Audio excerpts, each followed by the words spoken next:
Tadi sore saya dikasih tahu adik saya, Mas, besok Ustadz Zulfa mau datang. Kata saya, enakan dia, sakit saya katanya. Kok bisa? Ya kalau beliau datang ke sini, beliau tawaduk mau sowan saya yang harus menata hati supaya tidak takabur gitu. Itu seperti kiai didatangi orang cantik. Kiainya, orang cantiknya melihat kiai itu ibadah, melihat orang alim itu ibadah. Orang alimnya yang ribet melihat dia dosa. jadi makanya saya dingin saja didatangi Pak Ustadz Mansur. Dingin saya bukan karena apa-apa sebetulnya. Ini mengganggu.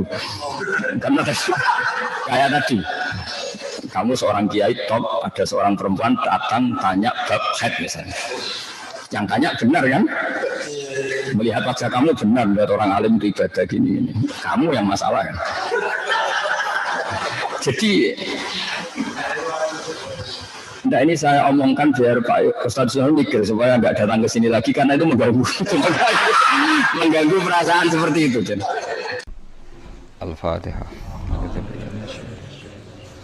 Bismillahirrahmanirrahim. Ar-Rahmanirrahim. Surah Khairil Muhdibi alaihim waladhdallin. Terus niki napa niati nggih dawuhe Mu'ad bin Jabal niku ta'alu bina nu'min sa'atan. Terus Mu'ad bin Jabal teng riwayat Bukhari sering dawuh, ayo rene moro aku, ayo do iman bareng-bareng. Dados ngaji kados ngeten iki termasuk nambahi napa iman. Assalamualaikum warahmatullahi wabarakatuh. Waalaikumsalam. Bismillahirrahmanirrahim. Alhamdulillahirabbil alamin wassalatu wassalamu ala asyrofil mursalin sayyidina Maulana Muhammadin wa ala alihi wa sahbihi asma'in amma ba'du. Yang sangat saya hormati Ketua BPK Dr. Agung Firman Sampurna yang tadi pakai bahasa Jawa. Kata Ustadz Yusuf Mansur itu ngerpek apa enggak tahu. Wakil Ketua BPK yang saya hormati Dr. Agus Joko Pramono, anggota BPK 1 Dr. Hindra, anggota 3 Bapak Dr. Ahsanul Qasasih, ini Anda anggota 4 Ibu Isma Yatuni, anggota 5 Profesor Dr. Bahrul Akbar, dan beberapa yang di sini ada Profesor Dr. Heri Azhar, ada Bapak Bakhtiar Arif, juga moderator Bapak Adib, semua yang saya hormati. Dari penyampaian Ketua BPK ini meringankan saya, kata Pak Ustadz Yusuf Mansur sudah kayak khotib, kata. Sudah lebih kiai dari kita yang sudah jadi kiai. Jadi ini meringankan saya untuk tidak ngaji lagi di BPK. Karena saya memang sebetulnya agak pantangan ngaji-ngaji seperti ini. Karena diatur itu tadi. Tanggalnya diatur, jamnya diatur. Ya tapi ya nggak apa-apa lah, ini takdir. Begini ya, saya itu lama sekali karena saya menekuni dunia ilmu. Lama sekali saya itu mencari-cari format menanamkan ya roh-roh Islam dalam kehidupan berbangsa dan bernegara dalam konteks Indonesia. Di antara yang saya temukan adalah hadis Rasulullah SAW, dan ini sahih, saya cek di kitab Bukhari ada, di sahih Muslim ada, dengan varian-varian riwayat yang ada. Berikut ini kami tampilkan ya, atau kami contohkan satu teks yang ada di Bukhari. Suatu saat Nabi itu ngendikan agak unik, unsur akhoka zaliman aw madluman. Tolonglah saudara kamu, baik yang dolim itu yang berbuat aniaya atau berbuat kesalahan, atau mazluman atau yang terzolimi. Tentu itu agak aneh karena Nabi meminta atau menyuruh kita menolong yang mendolimi kita. Tentu sahabat iskal itu janggal itu ya kayak bingung gitu. Hadza nansuruhu mazluman fa kaifa nansuruhu zaliman. Oke ya Rasulullah, kalau kita nolong yang terzalimi itu normal ya, wajar. Tapi bagaimana kita menolong yang mendolimi kita atau yang berbuat zalim? Jawabnya Nabi, tahjuzuhu an zulmi. Kalau di riwayat Bukhari ta'khudhu fawqa yadih. Sebagian riwayat disebut takufu an zulmi. Terus Nabi ngendikan menolong orang zalim itu adalah bikin satu sistem atau melakukan perilaku tertentu yang menjadikan si zalim ini tidak jadi berbuat apa? kezaliman. Sehingga misalnya negara Indonesia bikin BNN, Badan Narkotika Nasional yang menangani anti narkotika, itu adalah badan yang bisa disahkan secara Islam. Memang kita harus bikin satu aturan yang orang zalim itu kira-kira itu jerah atau syukur-syukur tidak sampai melakukan kezaliman itu. Nah kira-kira analoginya, kiasnya adalah seperti BPK. Orang supaya tidak menggunakan uang negara seenaknya, ini harus diawasi. Dan yang ngawasi ini harus takhudu faqayateh. Itu kata Imam Ibnu Hajar Al-Asqalani dalam Fathul Bari, nanti saya baca teksnya. Harus bil isti'la wal qahr. Orang yang mengontrol itu yang punya otoritas memaksa. Jadi jangan sampai misalnya kita bupati atau gubernur yang ngawasi itu satpamnya, malah yang dipecat nanti yang negur. Harus lembaga di atasnya, itu punya hak, punya otoritas untuk dengan tanda kutip memberi sanksi. Jadi ini penting supaya kita tahu bahwa Islam itu hadir di setiap kehidupan kita. Jadi jelas ya, jadi kata Rasulullah, orang yang dolim baik sedang berbuat, karena kalau dalam disiplin bahasa Arab isim fa'il itu dolim itu bisa sedang dolim atau akan dolim. Jadi kalau orang Arab bilang misalnya syarib tuh berarti saya sudah minum.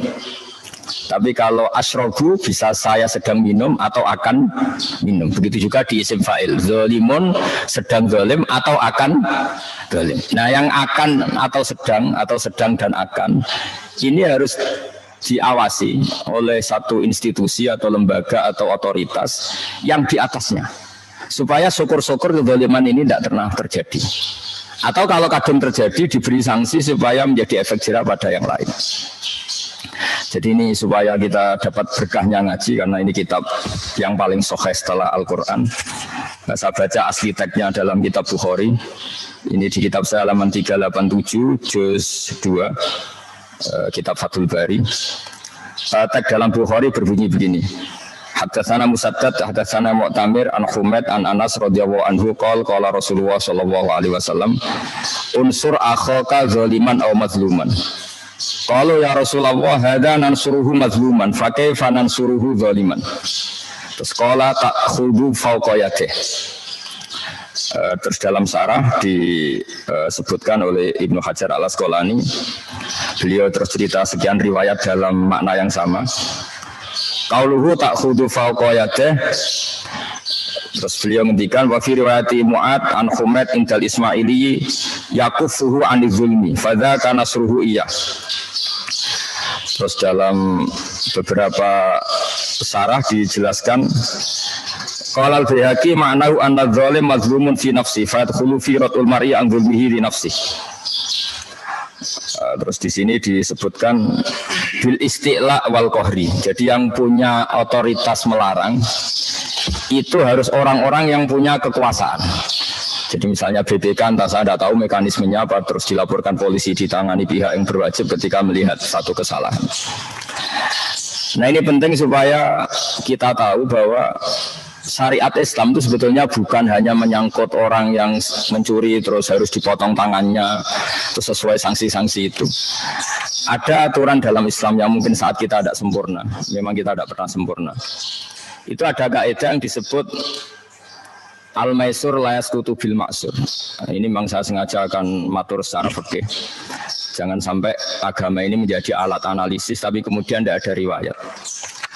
Saya sudah janji sama Tuhan, bukan sekedar sama BPK, janji sama Allah Subhanahu wa taala bahwa umat ini berhak mendapat wirasah nabawiyah.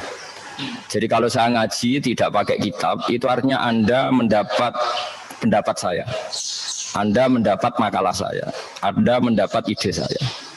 Padahal umat Islam ini berhak mendapat sumber yang paling murni, yaitu Rasulullah Shallallahu Alaihi Wasallam. Sebab itu saya sudah berkomitmen kalau ngaji ya pakai ayat Quran atau pakai hadis atau pakai ihya atau pakai kitab-kitab yang mu'tabar supaya umat ini dapat yang terbaik. Jangan sampai umat itu mendapat pendapat kita. Pendapat kita itu potensinya itu tidak benar. Ya ada potensi benar tapi banyak tidak benernya. Karena sekali benar itu pasti tidak pendapat sebetulnya. Copy paste atau hanya mengikuti pendapat-pendapat ulama sebelumnya. Cuma biar keren dia aku pendapatnya sendiri. Jadi rata-rata yang benar itu sebenarnya tidak pernah pendapatnya sendiri. Cuma supaya keren seakan-akan itu pendapatnya sendiri. Nah yang nggak benar betul dari dia, karena ulama dulu jarang salah, hampir nggak pernah salah. Ini catatan dari saya kenapa saya kalau ngaji sering bawa kitab itu sebenarnya sederhana supaya umat ini dapat yang terbaik, yaitu dari aina yashrabu bihal muqarrabun, sumber yang masih asli yaitu Al-Qur'an dan hadis.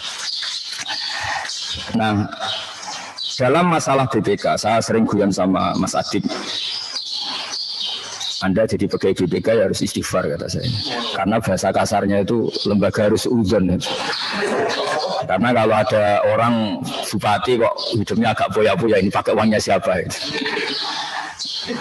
Jadi kalau di pondok itu kayak keamanan. Keamanan itu kalau ada santri keluar mau apa? Kemana? Untuk apa? Jadi agak-agak dilegalkan Bang Suudon. Tapi tidak tahu apa itu waspada, apa suudon. Itu biasanya orang Indonesia pintar ngeles. Jadi kalau suudon dibahasakan apa? Waspada. Saya sering ada seorang satpam di UI Jogja datang ke saya, Gus saya ini satpam, saya sering ngaji jenengan. Yang ganjil ke saya ini harus suudon. Gitu. Padahal Islam melarang apa? Suudon. Biasanya kalau ada mahasiswa kuliah pakai motor pinjaman, itu ketika motor berjejer-jejer itu lupa tadi minjem motor warna apa, kan semuanya dicoba. Nah, itu pasti satpamnya langsung reaksi, ini ada apa ini kok semua dicoba. Setelah ditanya ternyata jawabannya, wah ini tadi saya pinjam motor milik teman saya, jadi nggak sempat niteni, nggak sempat mana yang saya pinjam, sehingga saya coba-coba. Tapi dia sudah keburu suudon, terus tanya ini hukumnya gimana ke suudon seperti itu? Ribet kan? Atau misalnya saya bupati punya kekayaan warisan, terus saya liburan di Singapura, ketemu Mas Adib, mesti dia berhak curiga, saya enggak. Karena beliau punya otoritas BPK, saya enggak berhak curiga, dia berhak curiga. Ini kan jadi tidak adil. Saya curiga ke dia enggak boleh karena ada diberi otoritas, dia curiga ke saya boleh. Padahal saya main ke Singapura ini karena saya anak orang kaya misalnya. Tapi harus disudoni karena saya pejabat apa? Publik. Jadi kalau orang fikih itu tertariknya itu sama hal seperti itu. Saya punya kajian kitab dikarang oleh Habib Muhammad bin Abdillah Al-Haddar, mertuanya Habib Umar. Namanya Ajalatus Sibab. Itu beliau cerita tentang hay'ah, tentang lembaga. Itu bagus sekali. Termasuk lembaga agama. Beliau cerita ini yang terkait saya dan Ustadz Yusuf Mansur adalah misalnya lembaga agama. Bagus enggak? Lembaga agama didirikan untuk ngecek mana aliran yang salah atau benar, mana kelompok yang salah atau benar.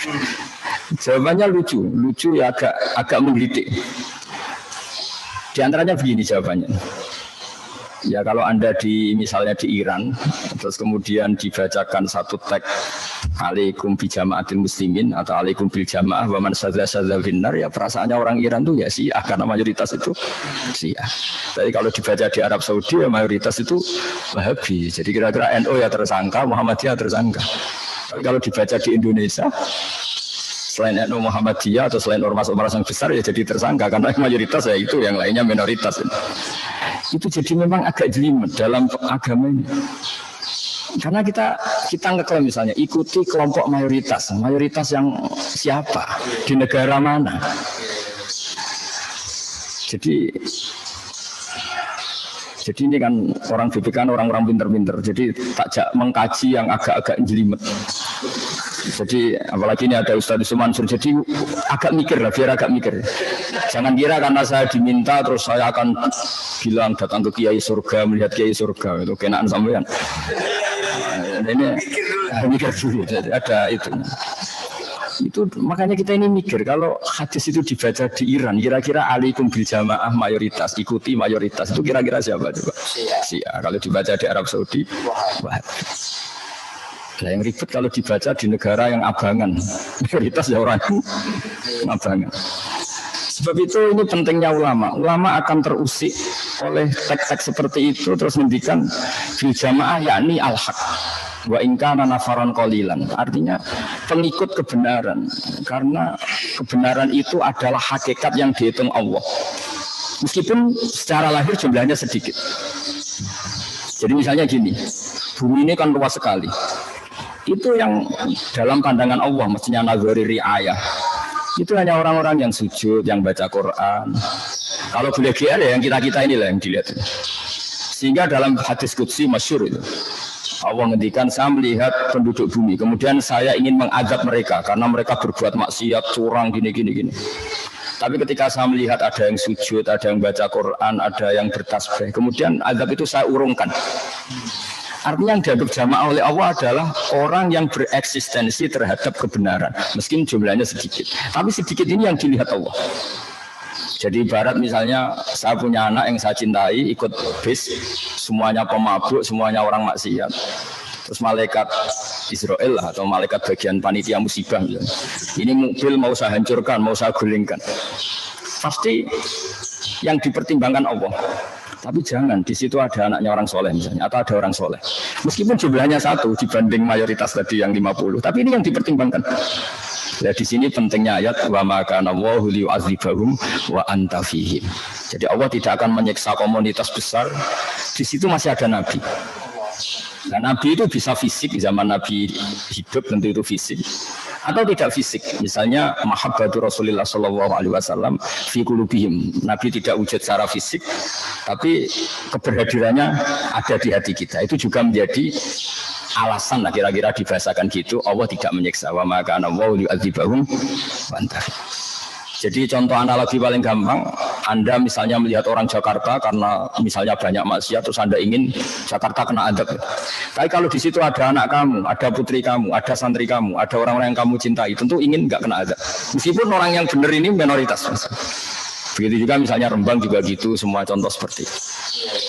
Nah, sehingga ada ulama mengatakan alaikum bil jamaah itu bi isobatil haq, kelompok yang benar meskipun jumlahnya sedikit, karena itu mahallu nazarillah, itu yang menjadi pertimbangan Allah.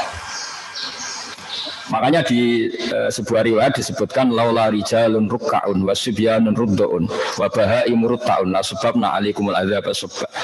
Andai kan saya tidak melihat beberapa orang yang melakukan sujud, beberapa anak-anak kecil yang masih mentetek ibunya, yang masih menyusu sama ibunya, dan beberapa hewan, diantaranya itu malah Allah menyebut itu karena hadis qudsi hewan, karena hewan itu nggak bisa berdosa karena tidak mukallaf, maka akan saya turunkan azab. Nah, di sini pentingnya nafarun qalil, kelompok kecil tapi mempertahankan apa? Kebenaran. Sehingga kebenaran itu sebetulnya tidak harus menang-menang banget, karena itu nggak mungkin lah. Yang namanya mamin yaumin illa wa ba'dahu syarrun minhu, kata Nabi, tidak ada hari kecuali berikutnya akan lebih buruk. Tapi bahwa kebenaran ini harus ada, karena itu mahallu nazarillah. Nah, lalu kebenaran itu apa? Kebenaran adalah mengikuti konsep yang dibawa Rasulullah SAW. Di antaranya adalah ada otoritatif ahlul haq yang bisa mengkontrol ahlul batin. Jangan sebaliknya ahlul batil mengontrol ahlul haq. Jadi kira-kira ya ada lembaga BNN yang pengedar narkoba itu takut. Berarti yang hak menang, yang batil kalah. Buktinya yang lari yang pengedar narkoba, jangan polisinya yang lari. Jangan kayak di Kolombia dulu, yang aparatnya sampai takut sama bandar apa? Narkoba. Nah, yang penting itu Indonesia itu masih kita bela secara Islami bahwa jangan sampai ketika ngaudit BPK yang takut karena yang diaudit lebih kuat, lebih galak atau lebih punya channel yang lebih kuat. Itu jangan sampai. Indonesia harus semua kekuatan yang untuk menegakkan kebenaran harus lebih kuat ketimbang kebatilan.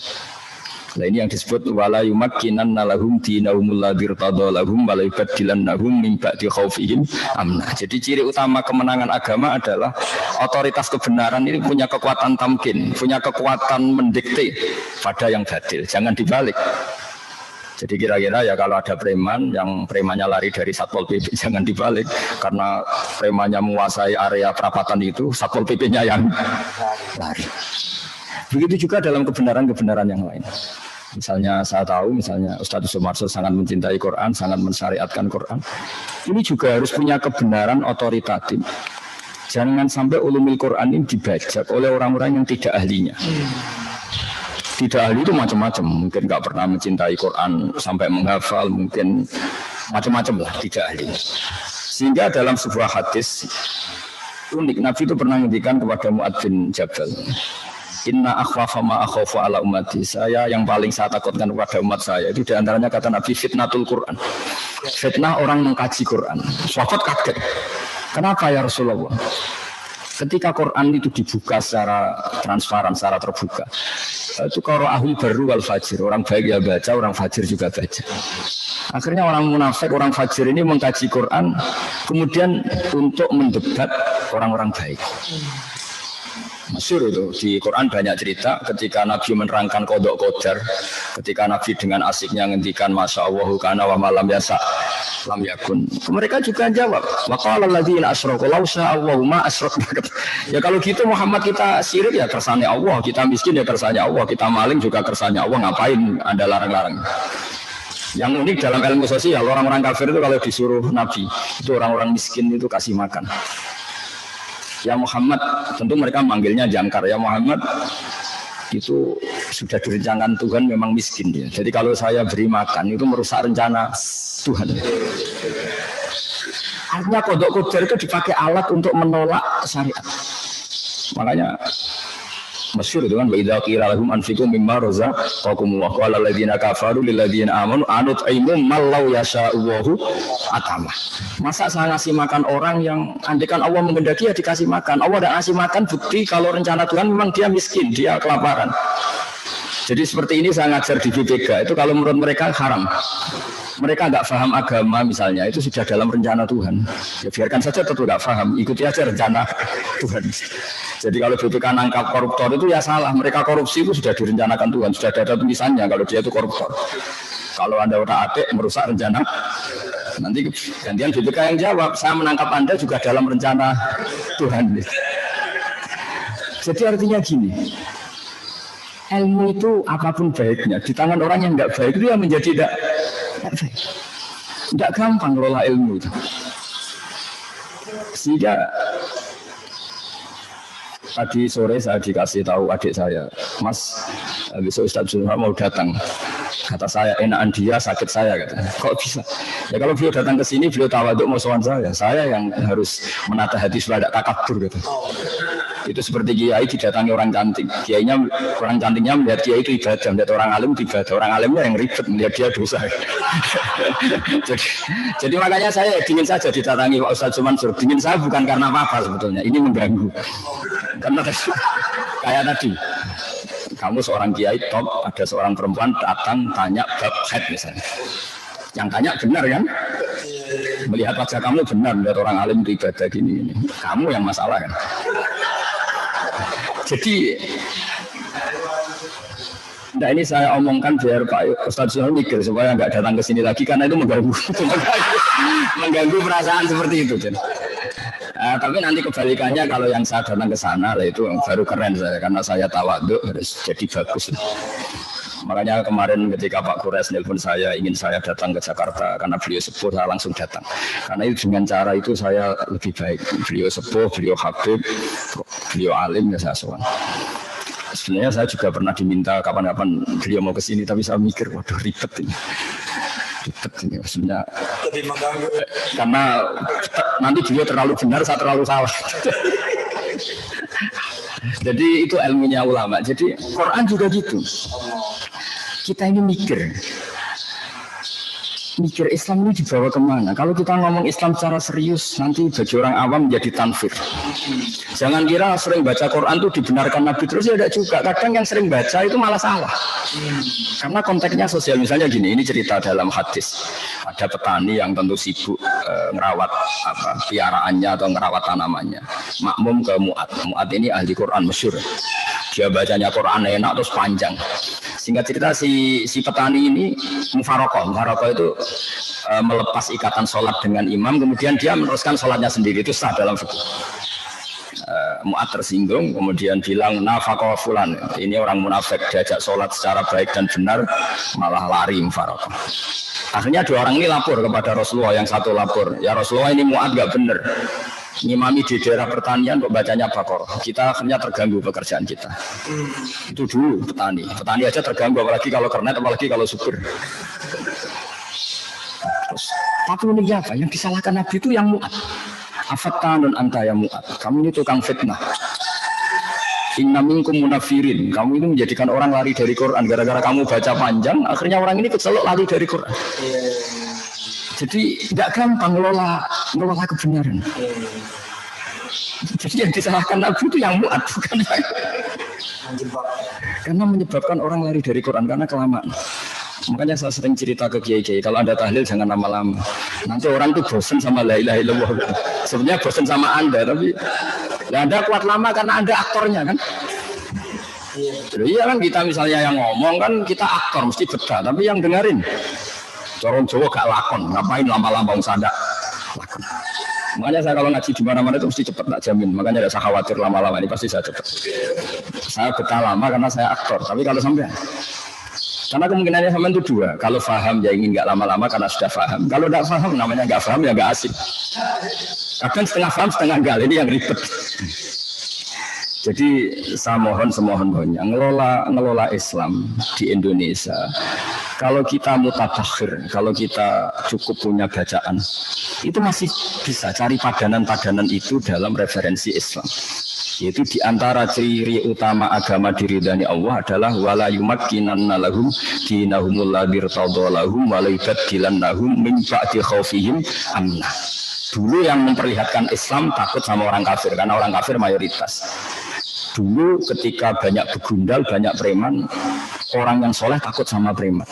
Jadi sekarang alhamdulillah barokahnya ada BNN yang pengedar narkoba yang takut, barokahnya ada BPK, KPK yang korupsi yang takut. Itu sudah menang kita. Karena ada khauful zalim min sholihin, orang yang zalim takut sama orang soleh. Jangan sampai kita ngalami yang soleh takut sama yang zalim. Sehingga dalam hadis itu disebut oleh Nabi ta'khudu fawqiyatih. Ada fauqiyatan kata Ibnu Hajar Al-Asqalani, kebenaran harus punya fauqiyah, punya otoritas yang lebih tinggi ketimbang kezaliman.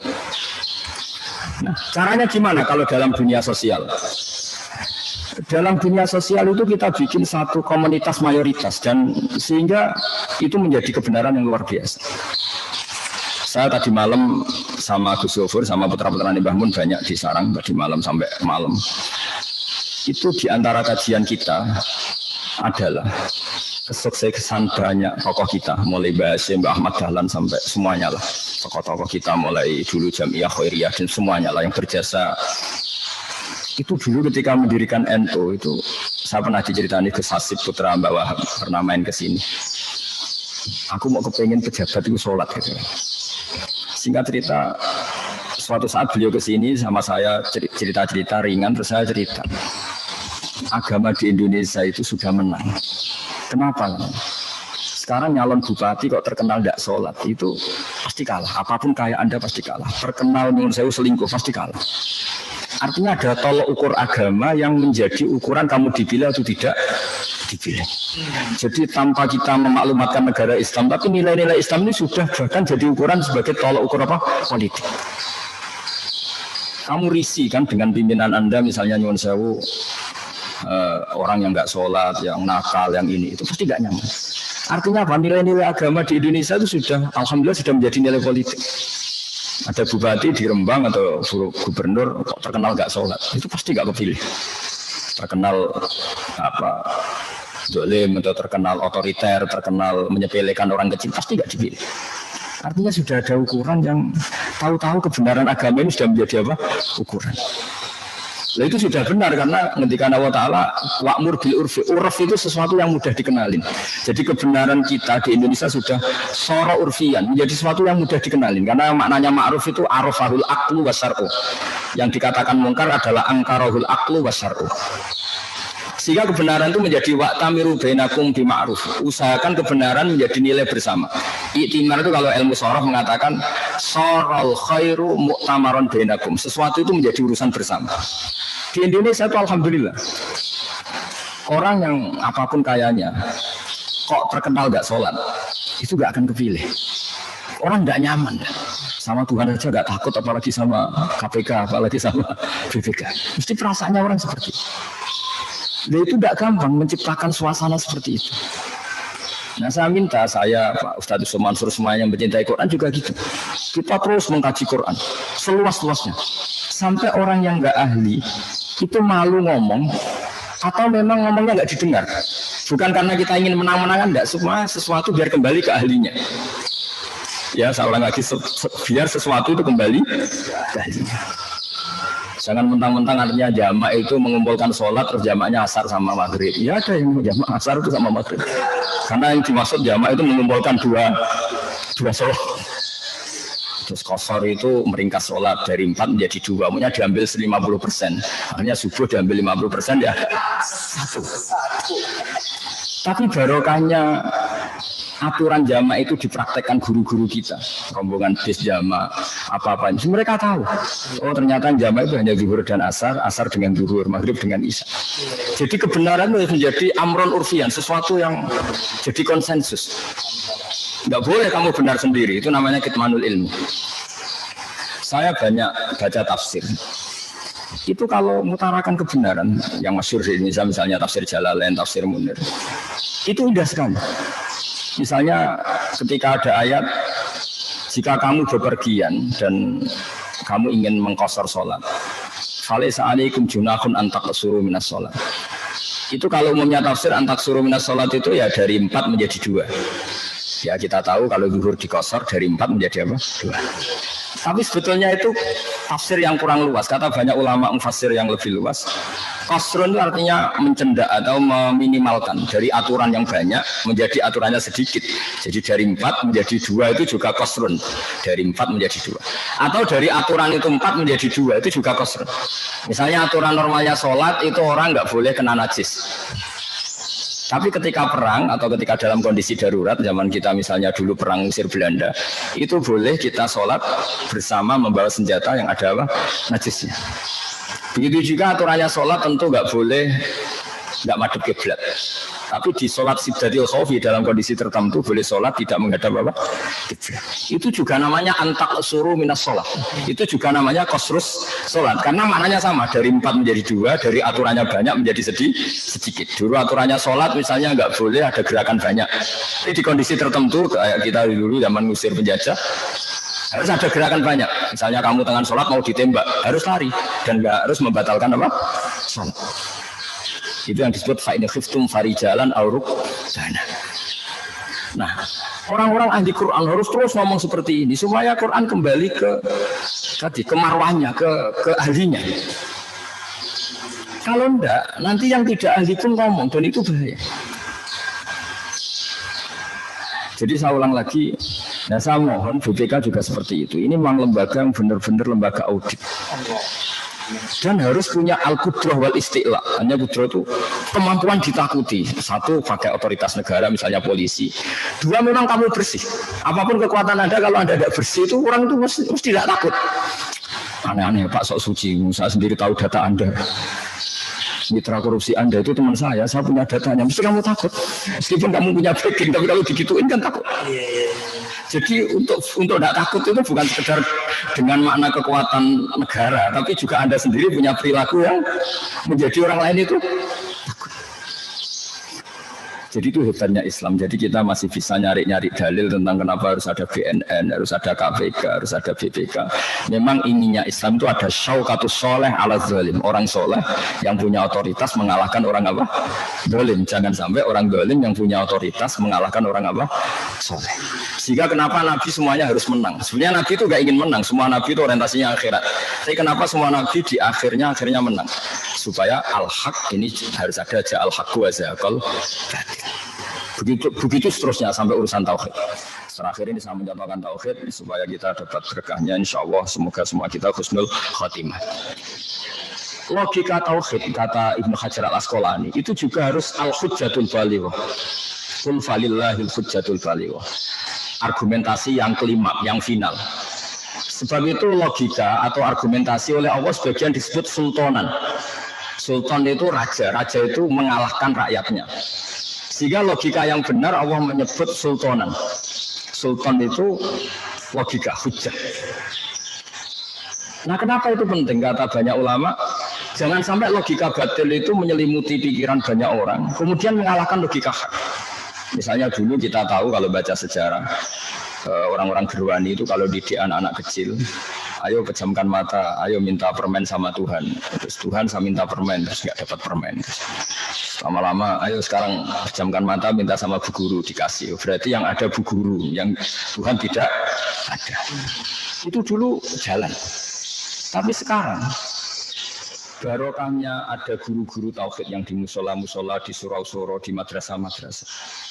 Itu jelas. Hadhil maujudat ini alam raya ini maujud. Maujud itu real. Bumi ya real, langit ya real, hewan-hewan ya real. Terus andaikan kita ateis itu diajarin gini. Hadhil maujudat khalaqahal Adam. Ini hal yang maujud, penciptanya yang tidak maujud. Orang kan bisa stres ya. Ini wujud, diciptakan sesuatu yang tidak wujud. Bagaimana mungkin sesuatu yang tidak wujud menjadi sesuatu pencipta? Wong wujud saja enggak kok menjadi faktor. Di mana-mana namanya faktor itu harus wujud. Nah, logika itu harus tertanam. Sehingga Quran sering ngendikan am khuliqu min ghairi syai'in ahumul khaliqun. Masa alam raya yang wujud ini kemudian diciptakan oleh sesuatu yang tidak wujud. Ciri khas tidak wujud adalah sesuatu itu tidak punya faktor, tidak menjadi faktor. Wong namanya saja tidak wujud. Logikanya gimana? Ya alam raya yang wujud ini pasti diciptakan oleh zat yang super wujud. Yang oleh Islam atau oleh ulama disebut wajibil wujud atau kausal prima atau apa. Nah, kata Ibnu Hajar al-Asqalani dalam menjelaskan salasun mangkun nafihi wajada halawatal iman. Halawatal iman dalam penjelasan ilmu kalam atau ilmu tauhid disebut iltizar dan aklian. Agama ini datang dengan logika yang mudah. Kalau Anda orang yang pintar, orang yang cerdas, kemudian Anda dikasih tahu alam raya yang wujud ini diciptakan yang tidak ada, diciptakan oleh sesuatu yang tidak ada, pasti Anda nggak bisa tidur semalam. Bagaimana sesuatu yang tidak ada menciptakan yang ada? Ya nggak ada kok menciptakan yang itu sampai malam pasti nggak bisa tidur, hidup mati lagi tetap nggak ada jawabannya. Tapi kalau kamu dikasih tahu alam raya yang wujud ini diciptakan oleh wujud yang lebih dasar, yaitu Allahu Akbar atau zat sing wajibil wujud. Ya wajar lah namanya wujud ini ya mesti kalah sama wujud akbar. Kan terus enak. Nah enak ini disebut iltizazan aklian. Orang menjadi nyaman dengan Islam. Maka agama ini liqaumi yaqilun, liqaumi yatafakkar. Itu macam-macam. Itu juga harus. Nah, sultanul akal, kekuatan akal seperti ini juga harus menjadi masif, menjadi konsensus, sehingga orang tidak lagi tergoda oleh waswasatus syaitan dengan faham-faham ateis. Ini juga harus menjadi sesuatu yang masif, yang lazim, yang keniscayaan. Nah, tugas kita sebagai seorang guru atau seorang kiai atau seorang ustaz itu menanamkan seperti ini. Sehingga benar-benar yusabbitu walladzina amanu bil qawli tsabit fil hayatid dunya wa fil akhirah. Jadi cara berpikir ini benar-benar menjadi al-qaulu tsabit, sesuatu yang menghujam di hati, tidak tergoyah. Ini pentingnya ulama-ulama yang akan menjaga itu. Nah, makanya saya dulu lama sekali derekan Mbah Mun, derekan bapak saya itu beliau cerita Islam itu tidak akan habis untuk mengawal Indonesia karena tadi misalnya dalilnya apa lembaga BPK, Qurannya apa ya ribet. Ya dalilnya gampang tadi, di antara ajaran Islam adalah memerintahkan yang baik, melarang yang mungkar. Cara melarang itu gimana? Supaya kemungkaran itu nggak terjadi. Caranya apa? Ya bikin lembaga yang bisa mengeksekusi atau memberi sanksi atau melarang itu. Ya tentu agama tetap ikut berperan, misalnya kiai mendidik masyarakat supaya tidak korupsi karena nanti ada akhirat gini-gini. Yang lembaga negara mungkin ancamannya penjara dan sebagainya dan sebagainya. Tapi apapun itu ketika Nabi cerita tentang unsur akhul kadzaliman au mazluman, itu Nabi ditanya sahabat, fa kaifa ansur hadza nansuruhu mazluman, fa kaifa ansuruhu zaliman. Oke ya Rasulullah, kalau yang terzalimi saya tolong, bagaimana engkau memerintahkan kita menolong yang zalim? Kata Nabi, ta'khudhu fawqa yadayhi. Sebagai riwayat tahjuzuhu an zulmi. Kita punya kekuatan untuk melarang yang zalim berbuat apa? Zalim. Itu ya bagian dari syariatnya Rasulullah, karena ininya Nabi kemungkaran itu enggak terjadi. Caranya apa? Ada kekuatan yang bisa menghalau atau yang bisa melarang terjadinya kemungkaran. Itu juga bagian dari nilai-nilai apa? Islam. Ya, saya kira demikian. Assalamualaikum warahmatullahi wabarakatuh.